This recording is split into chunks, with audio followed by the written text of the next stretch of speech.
All right, dear students, today we are going to do accounting equation, and this is part 2 of the accounting equation. We have already done the part 1.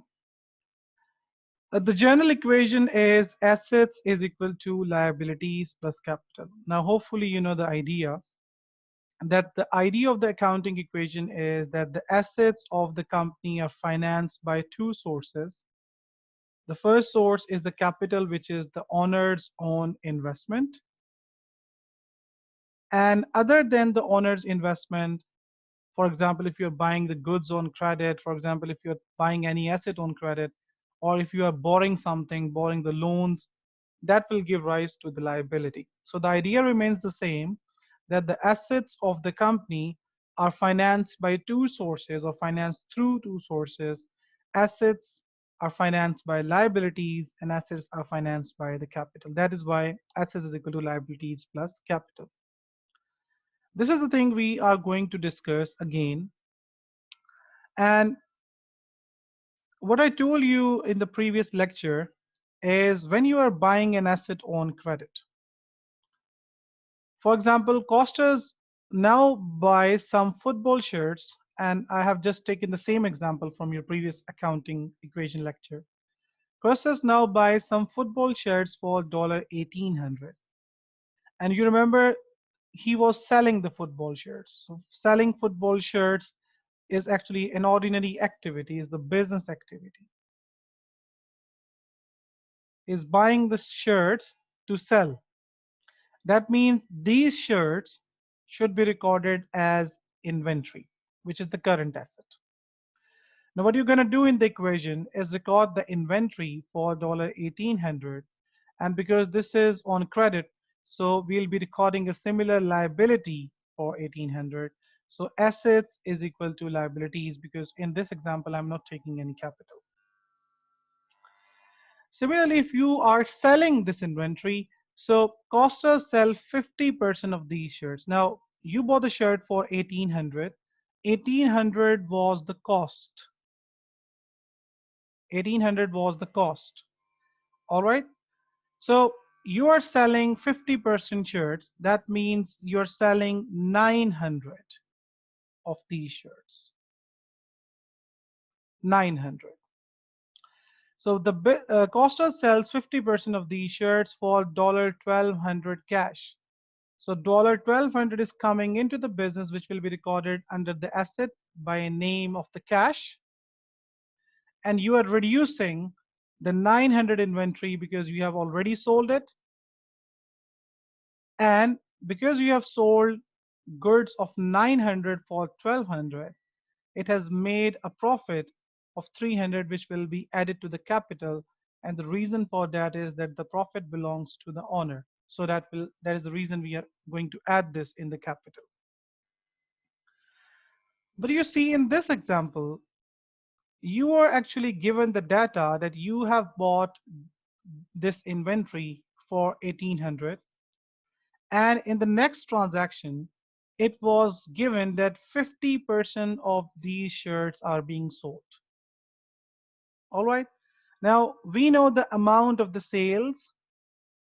Here we know that we have sold it for 1200. We know the cost of these sales.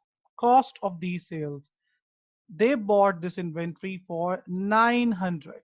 This is the cost. This is the amount on which they bought, and they're selling for 1200. That means making a profit of 300. So this is the first way to record the sale and purchase of inventory. This is the first way to record the sale and purchase of inventory in the accounting equation. But I'm going to introduce you another method which makes sense as well, and you will be looking at the example that how actually it makes sense. The other method is that when we are purchasing the inventory, when we are purchasing the inventory, or you can call it stock, or you can call it goods. So when you are purchasing the inventory, what we're going to do, that we are going to record this as an expense or expenditure is the proper term to use that. Expenditure in the capital. We will not be recording this as an inventory, just like we did in the previous example. Now we will be recording this as an expense. This is the other method, or you can say this is the second method. Now this makes sense as well, and you will get the logic later on when we are doing an example. This makes sense. Like say, for example, that A is my customer, A is my customer, and who placed an order to me, like for buying some inventory. A is my customer. Now, Z is my supplier from whom I bought or buy the supplies. A is my customer to whom I sell. Z is my supplier from whom I buy. Now, I received an order. I'm the business. I received an order from A regarding some units. Now, what I'm going to do, for example, I call Z that, okay, I have received an order for certain units. Can you please send these units to the A's address directly? Now, this is the scenario you need to understand. A is my customer, Z is the supplier. I received an order from A to supply some goods. And because I have to buy those goods for myself as well, I just called my supplier Z to provide me those goods. And I told him, can you please send these goods directly to the A? So what I'm going to do, I will be receiving the payment from A, and I'll keep my profit, and then I'll be paying rest to the Z. This is a business circle which I'm just going, which is just I'm doing nowadays. I'm just buying from the Z and I'm selling to the A, and I receive the payment from A and then I give the payment to the Z. This is what I'm doing nowadays, for example. Now I do not even have those goods in the possession. What I purchase from the Z is actually my inventory or stock, and then I sell it to the A. But can you see that in the example which I have given you, I even do not keep those goods in the possession. It was directly transferred to the A from the Z. So that means that is why we call these as cost of goods sold.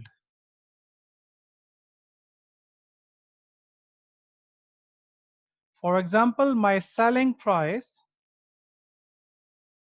is $50. All right. My selling price is $50 and cost of the sale is $40 for instance. That means I'm making a profit of $10. So that makes the logic that when we are purchasing an inventory, so because we will be selling it now or for example after 2 days or 3 days, whatever. So what we can just do is we can just record that inventory or stock or goods directly as an expense, and it will be deducted from the capital. And when we are selling this, when we are selling, so this amount, when we are selling, will be recorded as an income in the capital. So when we buy, we record an expense in the capital, and when we sell, we record income in the capital. Income will be added to the capital, expense will be deducted. So that means the profit will be automatically calculated over there. This is the other method. Now, why we are doing that? There's a reason for that. And let's start an example. Example number one, started business with $800 in the bank. So very simple. Started business, that means that the investment is the capital. So 800 will be recorded in the capital. And similarly, this is the cash which is in the bank. So this is an asset.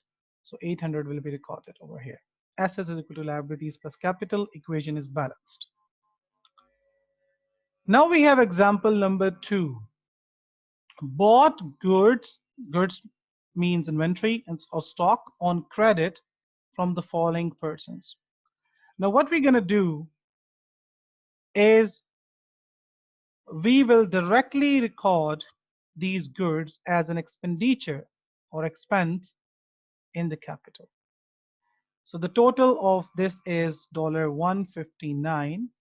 So this 159 will be directly recorded in the expenditure. And you see, we have not recorded any inventory in the asset. There's just the cash which was in the previous equation. And the corresponding entry will be recording these people as the payables because we have bought the inventory from these. K. Hendricks, 76. So these are the payables. Now moving towards the example number 3. Cash sales of $87. So we have sold some inventory for $87. Now why I am introducing you the second method? Because like, okay, we have bought the goods from K. Hendricks, M. Hyatt, and T. Braham. And the total inventory what we have bought is $159. And we have recorded them as the payable, and we have recorded the inventory as an expenditure directly in the capital. Now we have sold some of the inventory for 87. Now, in this equation, in this transaction, we have not been given any data, just like we were given in these examples. And okay, we bought the football shirts for 1800. This was the cost. Okay, that's fine. And 50% of these shirts are sale for 1200. So there was a breakdown that 900 was sold for 1200, right? Now we can easily calculate the margin. Now this is simply the cash sales for 87. So how we can deal with this is, now we received the cash. Previously we were having the 800 from the capital. Now we have received 87 further. So the cash will be 887. And this 87 will be recorded as an income in the capital. This is the income which we have recorded in the capital. So cash sales. So sales are directly recorded in the income. The cash is recorded in the assets. Now we have paid wages in cash. Now wages is actually the expense. So we just recorded in the capital. Deducted from the capital, wages is the expense, and because we have paid the cash for it, so 14 will be deducted from the existing cash, and the remaining cash will be 873. Now we have example number 5. Again, sold goods on credit to H. Elliott, L. Lane, and J. Carlton. Sold goods on credit. Now again, we do not have any data. We have directly the sale price. We are not comparing the sales with the cost. Now we are dealing with the transaction wise thing. In the previous method, we were actually having the data that 50% of the inventory was sold for 1200. Now these examples are different. Now sold goods on credit, we only have the amount. So the total of this, which is $149, will be directly recorded in the income. So we have this thing over here. And because we have sold on credit, these are the receivables which we'll be recording in the asset. So Elliott, Lane, and Carlton, these are the receivables. Total of 149.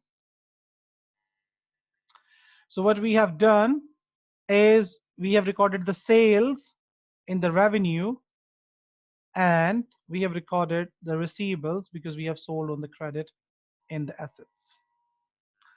Now we have example number 6. Now we have bought the goods for 46. Bought the goods. We have purchased it.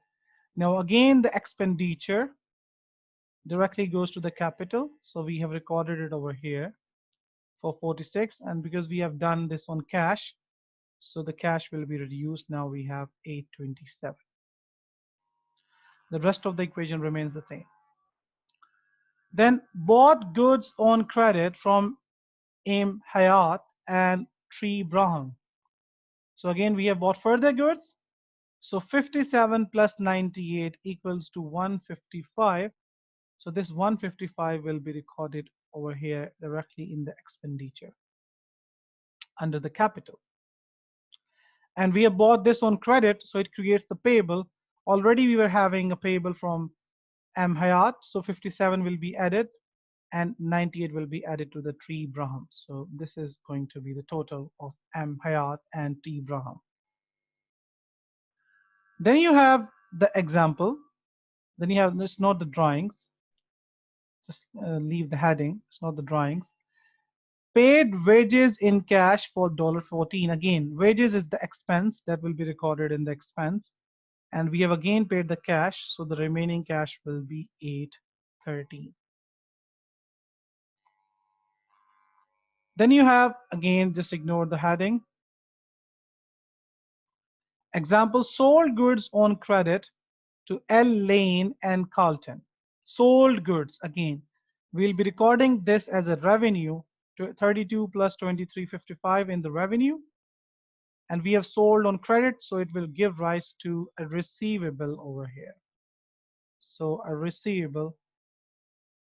Lane, we already sold him, so 32 further, and then 23. So this is how we are going to record. Then you have bought shop fixture on credit, just ignore the heading again, and bought shop fixture on credit from Beta Limited $50. So shop fixture will be recorded as an asset over here, and this is bought on credit from Beta, so Beta will be recorded as a liability as well. So these are the simple transactions, but the only thing which I have introduced you in this lecture is that there are two methods. There are two methods to record the purchase of inventory. The first, you record this as an inventory. All right, you record this as an inventory, and then when you are selling it, reduce the inventory and record only the profit or loss in the capital. The second method is, what we're going to do is, when we are purchasing the inventory, we will be recording it as an expense or the expenditure. Expenditure is the most appropriate term, but you can write expense as well. As an expenditure in the capital, it will be deducting it from the capital. And when we are selling this inventory, we'll be recording it as an income.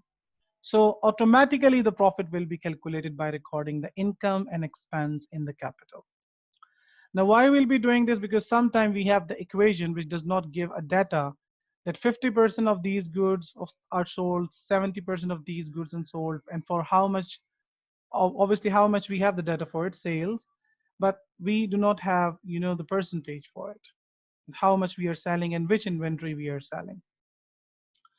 So this is the reason why we do the second method of the accounting equation. So hopefully you have understood the concept.